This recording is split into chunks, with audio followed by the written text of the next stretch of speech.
first fight in Strikeforce was a great experience. Actually, it was my second fight in Strikeforce for the world title against Bob Wintella.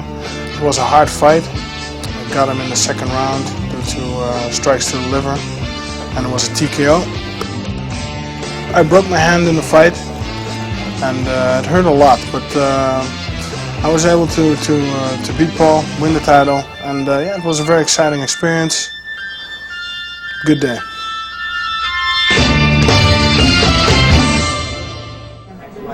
I'm proud of this one, particularly proud of this one. Alistair, are you exclusive to Strikeforce? No. At this point? So would you fight outside the promotion?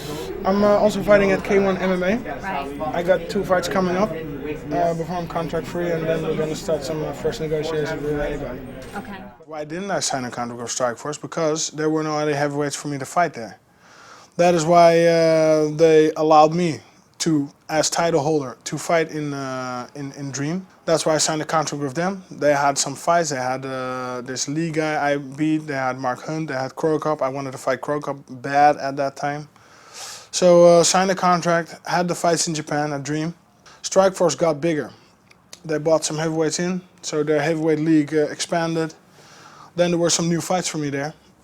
But then I had a serious staph infection in my hand, which caused me to cancel 2 fights, which basically put me out of action throughout 2009 in Strikeforce.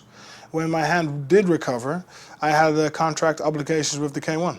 The K1 Grand Prix tournament was there, and the fans voted me in there with the final 16. And it was a good experience for me as a stand-up experience. I did well. I became 3rd place, and it appeared to be really good for my career.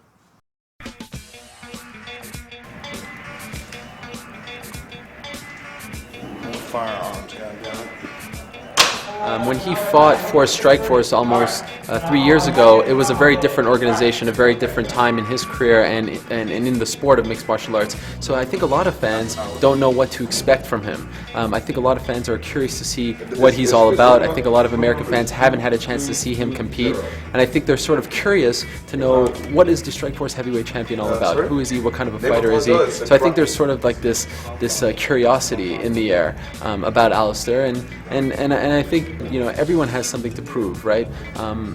I don't know if Alistair necessarily has something to prove to the American fans, but I think he needs to put on a good show to show them that, yes, I am the champion, I'm going to be around, I'm going to be here for the next several years, and I'm going to defend my belt, because his critics have said, you know what, he hasn't come back to the United States. He's been holding on to the title for 3 years. He tore through the heavyweight division.